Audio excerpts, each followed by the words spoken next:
রমজানে গুনাহ মাফের জন্য কোন দামি আমল ও দোয়া আছে কিনা, কিভাবে ক্ষমা পেতে পারি দয়া করে জানাবেন। রমজানে কখন দোয়া করলে দোয়া কবুল হয়, রমজানে দোয়া কখন কবুল হয়? আমার প্রশ্ন হলো, রমজান মাসে এমন কোন আমল আছে কিনা যে আমল করলে আল্লাহর প্রিয় বান্দা হওয়া যায়?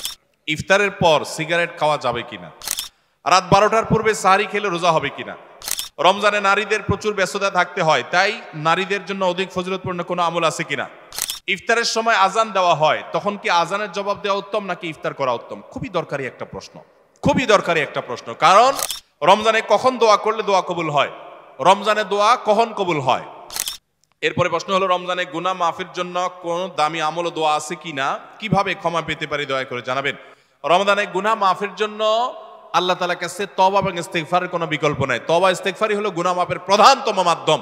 আপনি আল্লাহর কাছে বিগত জীবনের গুনাহগুলো মাপ চেয়ে পরবর্তী জীবন শুদ্ধ সুন্দর থাকবার সংকল্প করবেন, এটাই হলো মূল উপায়। এবং এর মাধ্যমে আল্লাহর কাছে গুনাহ আপনি মাফ করাতে পারেন। প্রতিদিন একটা সময় বের করেন, ওই যে বলছি সাহরির সময় 5টা মিনিট 10টা মিনিট একটু হাত তোলেন, একটু আল্লাহর সাথে কথা বলেন, আল্লাহ আমি অনেক গুনাহ করেছি, অনেক অপরাধ করেছি, আপনি সব মাফ করবেন, ওয়াদা করেছেন, আল্লাহ ক্ষমাশীল, আল্লাহ ওয়াদা করেছেন মাফ করবেন, আল্লাহ আমি আর করব না সংকল্প করেন, নিজে যা করেছি তার জন্য লজ্জিত হন, ভবিষ্যতে না করার সংকল্প করেন, আল্লাহ তাআলা মাফ করবেন ইনশাআল্লাহ। ইফতারের পর সিগারেট খাওয়া যাবে কিনা? বিসমিল্লাহ, এই প্রশ্ন ভাই, এটা যে শুরুতে তো খেয়াল করলাম না।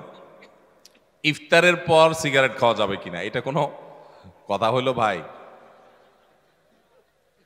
ইফতারির পর আসলে হয়তোবা প্রশ্নটা এমন কোনো ভাই করছেন যিনি প্রশ্নটা লিখে পাঠিয়েছেন, হয়তো এই বেচারা সিগারেটের বদভ্যাস আছে, আবার লোকটা রোজাদারও, তো সারাদিন ধূমপান ছাড়া থাকতে থাকতে থাকতে থাকতে বেচারা অধৈর্য হয়ে ইফতারের পরপরই হয়তো বা সিগারেট দিয়ে ইফতার করে কিনা আল্লাহ জানে। ইফতারের পর ধূমপান করা গুনাহ, কারণ যেটা মানুষের স্বাস্থ্যের জন্য ক্ষতিকর এবং নিশ্চিত ক্ষতিকর, যেটা মানুষের জন্য বিষের মতো ক্ষতিকর, ধ্বংসের দিকে মানুষকে নিয়ে যায়, এবং যেটার ক্ষতি ছাড়া কোনো উপকারিতা আপাত দৃষ্টিতে নাই, সেই জিনিসটা মানুষের জন্য হালাল হয় না, সেটা মানুষের জন্য খাওয়া জায়েজ হয় না। ধূমপানটা সেরকম একটা বিষয়। অতএব আপনি ইফতারের আগ পর্যন্ত তো করবেনই না, কারণ আপনি রোজাদার, সেই হিসাবে হালাল জিনিসও খেতে পারবেন না। কিন্তু ইফতারির পর যদি কেউ ঘুষ খায়, ইফতারের পর যদি কেউ কুকুরের গোশত শুকুরের গোশত খায়, সেটা যেরকম ইফতারের পরে খাইছে দেখে হালাল হবে না, ধূমপানটাও ইফতারের পরে করছে দেখে হালাল হবে না। কথাকে বুঝাতে পারছি? আমাদের সমাজে কোন কোন ঘুষখোর আছে, আমি শুনেছি, দেখি নাই, যে তারা নাকি বিভিন্ন অফিসে ঘুষ খাওয়ার সময় যখন যারা ঘুষ দিবে ক্লায়েন্ট তারা আসে, তখন নাকি ড্রয়ারটা খুলে বলে, এখানে রেখে দেন ভাই, আমি রোজা আছি তো ইফতারের পরে নেব। এরকম শুনছি আমি, আল্লাহ জানে এরকম আসলে আদতে আছে কিনা, বাস্তবে আছে কিনা। তো এই বেচারা সে রোজা রেখে ঘুষের টাকা ধরবে না, রোজা ভেঙে ইফতার করার পর তারপরে ধরবে। তার মানে সে মনে করে রোজা রাখা অবস্থায় করলে রোজার অসম্মান হবে, তো রোজা রাখার পরে ইফতার করার পরে যে করবেন তাতে আল্লাহর নির্দেশ লঙ্ঘন হবে না? রোজার মানেই তো বিরত থাকা, সিয়াম মানে বিরত থাকা, তার মানে হারাম থেকে বেঁচে থাকার ট্রেনিং আমি নিচ্ছি এখান থেকে, সেটা আমার আমল করতে হবে সারা জীবন ভর। অতএব যারা রোজা রেখে ধূমপান করছেন না, তারা ইফতারের পরেও ধূমপান করবেন না। আল্লাহ আমাদের ভাইদেরকে বেঁচে থাকার তৌফিক দান করুন। যদি কোনো কারণে শয়তানের প্ররোচনার পরিচিতি আপনি করেই ফেলেন, তো আপনি প্রতিজ্ঞা করবেন আস্তে আস্তে সেখান থেকে বের হয়ে আসার। রোজা অবস্থায় ধূমপান করলে তো রোজাও ভাঙবে, আবার রোজা ভাঙার গুনাহ হবে, ধূমপানের গুনাহ হবে, ডাবল গুনাহ হবে। ইফতারের পরে করলে আপনি ধূমপানের গুনাহগার হলেন, রোজা ভাঙার গুনাহগার হলেন না, জাস্ট পার্থক্য এতটুকু, কিন্তু সেটাও অবশ্যই গুনাহ হবে। আমি প্রায় বলার চেষ্টা করি, যারা ধূমপানের বদভ্যাসে আক্রান্ত, আসক্ত, ছাড়তে পারতেছেন না, রোজার মাস দারুণ সুযোগ। কিভাবে দারুণ সুযোগ? আমরা বাংলাদেশে মানুষ কয় ঘন্টা রোজা রাখি? 16 ঘন্টা, 15 ঘন্টাই ধরেন। 15 ঘন্টা যদি আপনি রোজা রাখেন, ইফতারি, মাগরিবের নামাজ, ইফতার করে এসে আবার খেতে বসেন, এই পুরো সময় মিলে রাতের খাবার সহ মিনিমাম 1 ঘন্টা তো লাগে নাকি? তাহলে 16 ঘন্টা এঙ্গেজ হয়ে গেলেন। তারাবির নামাজ আর 1 ঘন্টা, 17 ঘন্টা। সাহারি আপনার ঘুমাইতে যান আপনি 6 ঘন্টা মিনিমাম, তাহলে কত ঘন্টা হলো? 23 ঘন্টা, আর সাহরি খাওয়া টাওয়া মিলিয়ে ফজর নামাজ মিলিয়ে, বাস ফজর নামাজ তো রোজার মধ্যে চলে গেল, সাহরি খাওয়া এবং ঘুম থেকে উঠা এই পুরো সময় মিলে আরো 1 ঘন্টা, তাহলে 24 ঘন্টা হয়ে গেল। আর যদি বলেন যে না 1 ঘন্টা পুরো যায় না সাহারিতে, তাহলে আধা ঘন্টা সাহারিতে গেলে আর আধা ঘন্টা থাকে। রমজান মাসে কেউ এই আধা ঘন্টা 1 ঘন্টার সময় কষ্ট করে তার নেশাটাকে আটকায় রাখতে পারলেই তার দ্বারা পুরো 30 দিনে অভ্যাসটা পরিবর্তন করা সম্ভব। কারণ 23 ঘন্টা তার ধূমপানের সুযোগই নেই, বিশেষ করে 15 ঘন্টা রোজা আর 6 ঘন্টা ঘুম, তাহলে 21 ঘন্টা তো এখানে ফিক্সড। আর বাকি ইফতার তারাবি অন্য সব মিলে যদি আরো 1-2 ঘন্টাও দেন, তো 22-23 ঘন্টা তো আপনি এমনি ধূমপান করতে পারতেছেন না, আর 1-2 ঘন্টা কষ্ট করলেই ধূমপান ছাড়া সম্ভব, শুধু হিম্মত করতে হবে। আল্লাহ আমাদের ধূমপায়ী ভাইদেরকে ধূমপান রমজান মাসে অন্তত ত্যাগ করার তৌফিক দান করুন। রাত 12টার পূর্বে সাহরি খেলে রোজা হবে কিনা? যদি কেউ রাত 12টার পূর্বে সাহরি খায় তাহলে রোজা হয়ে যাবে। এমনকি মধ্যরাতে কেউ, শুরুর রাতে কেউ খেয়ে শুয়ে গেছে, সাহরি আর খায় নাই, তারও রোজা হয়ে যাবে। কিন্তু সাহরি খাওয়াটা সুন্নাহ। নবী করিম সাল্লাল্লাহু আলাইহি ওয়াসাল্লাম বলেছেন, তাসাহারু ফাইন্না ফিস সাহুরি বারাকাহ, তোমরা সাহরি খাও কারণ সাহরির খাবারের ভিতরে বরকত আছে। অনেক মুরব্বীরা আছেন দুপুর রাতে সাহরি খেয়ে ফেলে, গ্রামাঞ্চলে বিশেষ করে। এটা উচিত না। সাহরিটা শেষের দিকে খাওয়া সুন্নাত। সাহরি খাওয়া শেষ হবে আর ফজরের আজান, এই দুইটার মাঝখানে 50টা আয়াত তেলাওয়াতের মতো সময় থাকবে, এটা হলো সুন্নাহ। অতএব সাহরিটা দেরিতে খাওয়া ভালো। কিন্তু যদি কেউ আগে খেয়ে ফেলে, রাত 12টার আগে খেয়ে ফেলে, রোজা হয়ে যাবে, সুন্নতের খেলাফ হবে। আমি জামালপুর জেলা থেকে এসেছি। আমার প্রশ্ন হলো, রমজান মাসে এমন কোন আমল আছে কিনা যে আমল করলে আল্লাহর প্রিয় বান্দা হওয়া যায়? জামালপুর জেলা থেকে আসছে, এখানে এমন কোন লোক আছে? তুমি আসছো জামালপুর থেকে? এই প্রশ্ন তোমার? বাহ, প্রশ্নকর্তা হাজির। জামালপুর থেকে কেমনে আসলে? এখানে বেড়াইতে আসছো?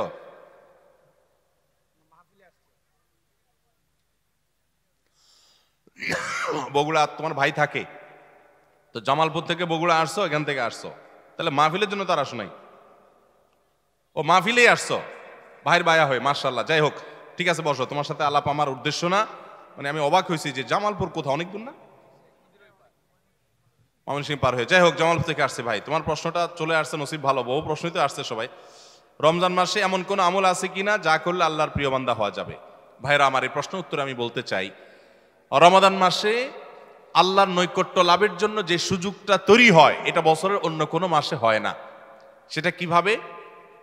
একে তো রমাদান মাসের প্রধান ইবাদত হলো সিয়াম বা রোজা, যেটাকে আমরা রোজা বলি। এই রোজা বা সিয়াম বা সাওম, এই ইবাদতটা আল্লাহর সঙ্গে বান্দার নৈকট্য লাভের সবচেয়ে বড় সোপান এবং সিঁড়িগুলোর একটা। কারণ আল্লাহ তাআলা হাদিসে কুদসিতে বলেছেন, আস-সাওমু লি ওয়া আনা আজজি বিহি, রোজা এটা আমার জন্য বান্দা রাখে আর এটা বিনিময়ে আমি নিজে দিব। এটা আল্লাহর সাথে বান্দার খুব গভীর সম্পর্কের একটা মাধ্যম। এই জন্য রোজা রেখে আপনি কোনো হারাম কাজ যদি না করেন, ঝগড়াঝাটি না করেন, মিথ্যা প্রতারণা না করেন, সকল গুনাহ থেকে বাঁচার চেষ্টা করেন, এটা আল্লাহর নৈকট্য লাভের সবচেয়ে বড় মাধ্যম হবে। দ্বিতীয় উপায় হলো, আমরা রমজান মাসে সাহরি খাওয়ার জন্য ভোর রাতে সবাই উঠি, ঠিক না বেঠিক? ভোর রাতের এই সময়টা আল্লাহ তাআলা দুনিয়ার আসমানে এসে বান্দাকে ডেকে ডেকে ক্ষমা করেন। 5 ওয়াক্ত নামাজের জন্য আজান দেয় মুয়াজ্জিনরা, আর তাহাজ্জুদের জন্য আল্লাহ তাআলা নিজে ডাকেন, কোনো মুয়াজ্জিনকে দিয়ে ডাকান না। আল্লাহ রাব্বুল আলামিন দুনিয়া আসমানে এসে বান্দাকে ডেকে ডেকে বলেন, আলা মিন মুবতালান ফাউআফি আলা, আলা মিন মুস্তাগফিরিন ফাগফির আলা, তোমাদের মধ্যে কেউ ক্ষমা প্রার্থনাকারী আছে যাকে আমি ক্ষমা করব? কোন বিপদগ্রস্ত আছে যাকে বিপদ আমি দূর করব? আল্লাহ ডেকে ডেকে এগুলো দেন। আল্লাহ নিজে ডাকেন তাহাজ্জুদের জন্য। সেটা আমরা 12 মাস পড়ার সুযোগ পাই না, কিন্তু রমজান মাসে পাই। 11 মাস পাই না, রমজান মাসে পাই। সাহরি খেতে উঠেন, ওই টাইমটাতে আল্লাহর সবচেয়ে কাছাকাছি যাওয়ার সুযোগ হয়। সেজদায় লুটায় পড়েন। সেজদা হলো আল্লাহর আরো কাছে যাওয়ার মাধ্যম। আকরাবু মা ইয়াকুনুল আবদু মির রাব্বিহি ওয়া হুয়া সাজিদ, বান্দা আল্লাহর সবচেয়ে কাছে যেতে পারে সেজদায়, ভোর রাতে, রমজানে। সবগুলো উপলক্ষে একসাথে হয়েছে। এই জন্য ভোর রাতে সাহরি খেতে উঠলে আল্লাহর ওয়াস্তে আমি অনুরোধ করি আপনাদেরকে যে ভাইরা, এই টাইমে সাহরি খেতে উঠলে সাহরি খাওয়ার আগে পরে 10টা মিনিট অন্তত টাইম বাইর করেন, লাইটটা বন্ধ করে দিয়ে আলো আধারিতে সেজদায় পড়ে যান, 2 রাকাত নামাজ পড়েন, একটু দোয়া করেন। শুধু সাহরি খেলেন আর চলে গেলেন মসজিদে না, এই টাইমটাতে একটু দোয়া করেন। আল্লাহ নৈকট্য লাভের দারুণ সুযোগ। রোজা রেখে রক্ত দেওয়া যাবে কিনা? মানুষকে রক্ত দান করা সওয়াবের কাজ। কোন রোগীকে চিকিৎসার জন্য রক্ত দেওয়ার প্রয়োজন হয়েছে, আপনি রক্ত দিতে পারবেন, কিন্তু রোজা রেখে দিতে পারবেন কিনা? উত্তর হলো, যদি রোজা রেখে রক্ত দিলে আপনার রোজার কোনো ক্ষতি না হয়, আপনি দিতে পারেন। রোজার ক্ষতি না হওয়া মানে, অনেকে আছেন যে রক্ত দিলে তিনি নিজে দুর্বল হয়ে, তার শরীরে এমনি রক্তশূন্য, রক্ত দেওয়ার ফলে দুর্বল হয়ে তার রোজাটাও বরং রাখাটা রিস্ক হয়ে যেতে পারে, এরকম যদি হয় কেউ, তাহলে তার জন্য এটা করা উচিত না, জায়েজ না, যেহেতু তার রোজা হুমকির মধ্যে পড়ে যাবে। আর এরকম সচরাচর বেশিরভাগ লোক এরকম না, সুস্থ স্বাভাবিক আলহামদুলিল্লাহ, যে এক ব্যাগ রক্ত আমি দিলে আমার অসুবিধা হবে না, আমি রোজা রাখতে পারবো, তাহলে সে অবস্থায় রোজা অবস্থায় রক্ত দিলে রোজা ভঙ্গ হবে না। রমজানে নারীদের প্রচুর ব্যস্ততা থাকতে হয়, তাই নারীদের জন্য অধিক ফজিলতপূর্ণ কোনো আমল আছে কিনা? আমাদের মা বোনরা রমজানে অনেক বেশি ব্যস্ত হয়ে পড়েন, মা বোনরা রমজানে বেশি ব্যস্ত হয়ে পড়েন, সেজন্য তাদের ব্যস্ততা কমিয়ে আমল এবং ইবাদতের সুযোগ করে দেওয়ার দায়িত্ব আমাদের পুরুষদের। রমজান আসছে সিয়াম বিরত থাকার জন্য, পানাহার দিনের বেলা আল্লাহ তাআলা নিষেধ করে দিয়েছেন। আমরা এই পরিমাণ খানা খাই যে রমজানে আমাদের খানার চোটে মা বোনরা ইবাদত করতে চাইলেও করতে পারে না। দুপুর 3টা-4টা থেকে ইফতার বানানো শুরু হয় বেচারীদের, আমরা মাগরিবের সময় খাই, মাগরিবের পরেও তাদের কাজ করা লাগে। আমরা পরিকল্পনা করব এখন থেকে যে আমাদের ইফতারের আইটেমগুলো কমাবো এবং রমজানের আগে থেকে ঝামেলাগুলো সেরে ফেলবো, যাতে করে মহিলাদের বেশি একটা ইবাদত করতে বিঘ্ন সৃষ্টি না হয়। পুরুষরা সহযোগিতা করব যাতে করে তারা ইবাদত করতে পারেন। তবে তারা যে চেষ্টা করছেন রোজাদারের জন্য, সেটাও তাদের ইবাদতের সওয়াব এনে দিবে। সেই সাথে কাজের ফাঁকেও তারা জিকির আজকার, দোয়া দুরূদ করতে পারেন, মাসিক অবস্থায় ইসলামিক বই পড়তে পারেন, জিকির করতে পারেন, দোয়া করতে পারেন। এভাবে তারাও রমজান মাসটাকে ফলপ্রসূ করতে পারেন। আল্লাহ তাআলা তাদেরকেও সওয়াব দিবেন ইনশাআল্লাহ। ইফতারের সময় আজান দেওয়া হয়, তখন কি আজানের জবাব দেওয়া উত্তম নাকি ইফতার করা উত্তম? খুবই দরকারি একটা প্রশ্ন, খুবই দরকারি একটা প্রশ্ন। কারণ আমরা যারা নিয়মিত মাগরিবের সময় আজানের জবাব অন্য সময় দেই, রমজানে আসলে আমাদেরও বেশিরভাগ লোকের এটা দেওয়ার সুযোগ হয় না। কারণ ইফতার আজানের ওয়াক্ত, সূর্য ডুবছে, আজান হয়েছে, আমরা ইফতার নিয়ে এমনভাবে ব্যস্ত হয়ে পড়ি, আজানের জবাব আর দেই না। এখন প্রশ্ন হলো কোনটা আগে করবেন, কোনটা পরে করবেন? উত্তর হলো আগে আর পরের দরকার নেই, দুইটাই সমান্তরালভাবে করতে পারেন। বিসমিল্লাহ বলে আপনি আল্লাহু আকবার, আল্লাহু আকবার, যদি টাইম মতো আজান হয়ে গেল, আপনি ইফতার করলেন, ইফতার করে আপনি আল্লাহু আকবার, আল্লাহু আকবার আজানের জবাব দেন, খেতে থাকেন আর ফাঁকে ফাঁকে জবাব দিয়ে দেন। জবাব দেওয়ার সময় আপনি খেতে পারবেন না, একদম চুপচাপ বসে জবাব দিতে পারবেন, কোনো কথা নাই তো। খাওয়ার ফাঁকে ফাঁকে একটু ব্রেক দিয়ে দিয়ে আপনি আজানের জবাব দিয়ে দেন, তাহলে দুইটা একসাথে হয়ে যেতে পারে। আমরা অনেকে এটা করি না, এটা করা উচিত আমাদের। রমজানে কখন দোয়া করলে দোয়া কবুল হয়? রমজানে দোয়া কখন কবুল হয়? প্রথমত, রোজাদার ব্যক্তির সারাদিনই দোয়া কবুল হয়। নবী করিম সাল্লাল্লাহু আলাইহি সাল্লাম বলেছেন যে রোজাদার ব্যক্তির রোজা কবুল হয়, দোয়া কবুল হয় হাত্তা ইফতিরা, সে ইফতার করার আগ পর্যন্ত। কোন কোন হাদিসে আসছে হিনা ইফতির, ইফতারের সময়টাতে দোয়া কবুল হয়। তাহলে রোজাদার সারাদিনই তার দোয়া কবুল হয়। আপনি রোজা অবস্থাতে, সিয়ামরত অবস্থাতে, অফিসে আদালতে, কাজে কর্মে, মা বোনরা রান্না বাড়ায়, যে যেখানে থাকেন না কেন, ওই ফাঁকে ফাঁকে আপনি দোয়া চালাই দিবেন। এবং দোয়ার জন্য অজুও জরুরি না, বিনা অজুতেও দোয়া করতে পারেন, যদি অজু করে করলে উত্তম। আর দুই হাত তুলে করতে পারছেন না, কাজ করছেন, মনে মনে আল্লাহর সাথে কথা বলছেন, এটাই দোয়া, মুনাজাত চলতে থাকবে। সারাদিনই রোজাদার ব্যক্তির রোজা অবস্থা দোয়া কবুল হয়। বিশেষ করে ইফতারের আগ মুহূর্তে দোয়া কবুল হয় স্পেশালি, আর ভোর রাত, সেটা তো দোয়া কবুলের সময়, সাহারির সময়টা।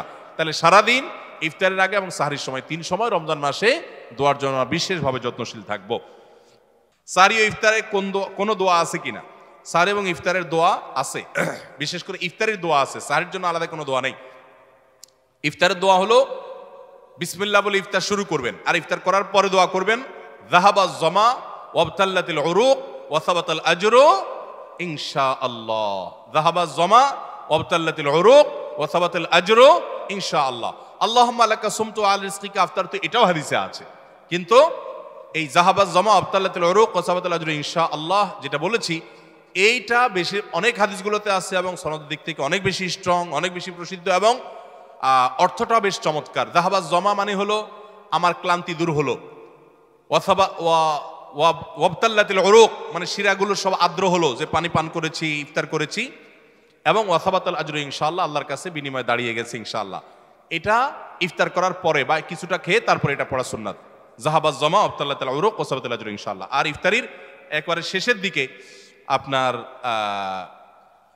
এই ইফতারের শেষের দিকে বা ইফতার শেষ করে তারপর এটা পড়বা। সাহারির জন্য আলাদা কোনো দোয়া আছে বলে আমার জানা নাই, তবে ওইটা দোয়া কবুলের সময় সাধারণ যে কোনো দোয়া আল্লাহর কাছে করবো। গোস্তকে মাংস বলা যাবে কিনা?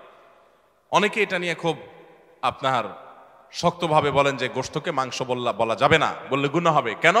কারণ মাংস হলো মায়ের অংশ, মা যোগ অংশ সমান সমান মাংস। হিন্দুরা গরুকে মায়ের অংশ মনে করে, সেজন্য তারা তাকে মা বলে।